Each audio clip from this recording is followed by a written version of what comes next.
jangan takut dikritik deh, jangan takut dikasih masukan gitu. Kadang sih pedes juga sih, tapi nggak apa-apa lah, itu vitamin kita lah gitu. Toh yang penting tadi basisnya harus data.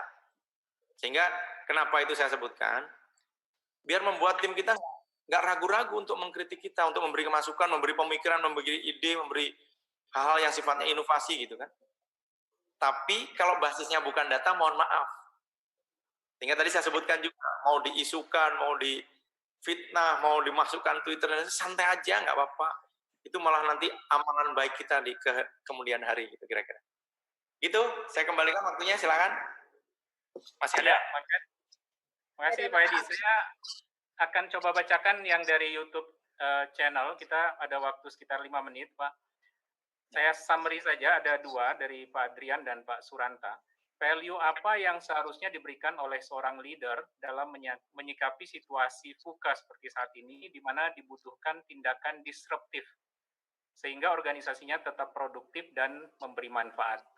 Kemudian pertanyaan yang kedua ini menarik, Pak. Tadi Bapak menyampaikan terkait layanan kita digitalisasi SPBU. Nah, pertanyaan dari Pak Suranta, apa yang kita lakukan untuk memastikan digitalisasi seperti ini dirasakan perubahannya oleh customer, Pak? Tidak sekejar Pertamina tentunya, tapi customer of customer. Silahkan, Pak Edi. Oke, makasih. Jadi mungkin saya jawab yang pertama dulu ya. Jadi value leader apa yang di situasi VUCA seperti ini gitu ya. Menurut saya teman-teman, saya merasa gini, saya pun jauh dari sempurna. Tapi bagi leader menurut saya tahu lebih banyak itu wajib hukumnya. Saya ulangin, saya juga jauh dari sempurna, tapi saya nggak ragu untuk saya belajar, saya ngaku kurang ilmu tertentu gitu. Saya dulu basis saya network, basis saya infrastruktur, basis saya IT. Saya sekarang mungkin ngoprek router masih bisa lah gitu ya. Terus yang kedua saya pernah dicemplungkan ke finance, ya cukup lama juga gitu. Saya di network dulu 11 tahun, di awal-awal voice over IP gitu, kalau teman-teman ada yang dulu masih ingat itu. Terus saya di finance juga hampir 10 tahun, 10 tahun lebih. Terus masuk di human capital dan seterusnya gitu. Tapi yang menurut saya di situasi itu kan berubah terus. Volatility-nya ini dinamikanya sangat cepat.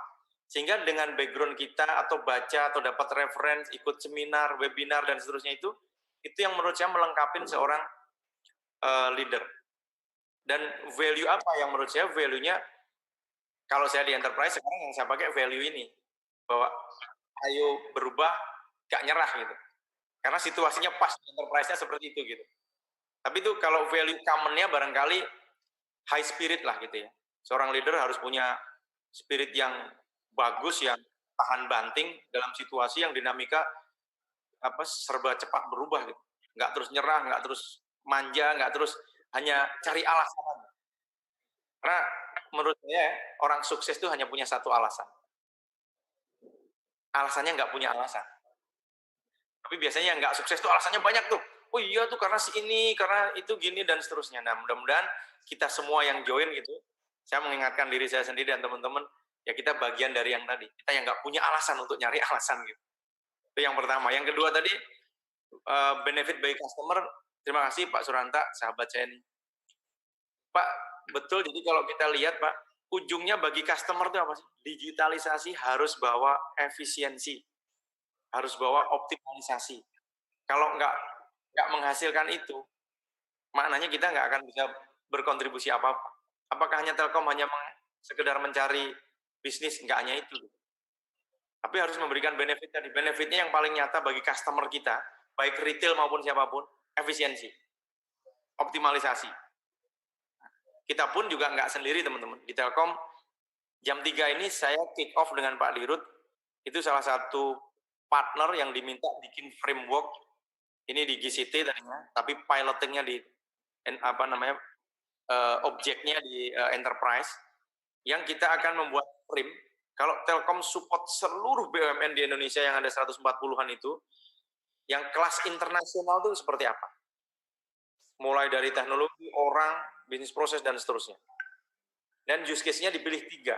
Tadi sebagian saya milih 2, tadi nanti mungkin saya tambah e-health atau apa yang kira-kira nendang lah, yang makanya triliun gitu. Agar tadi, di enterprise sendiri,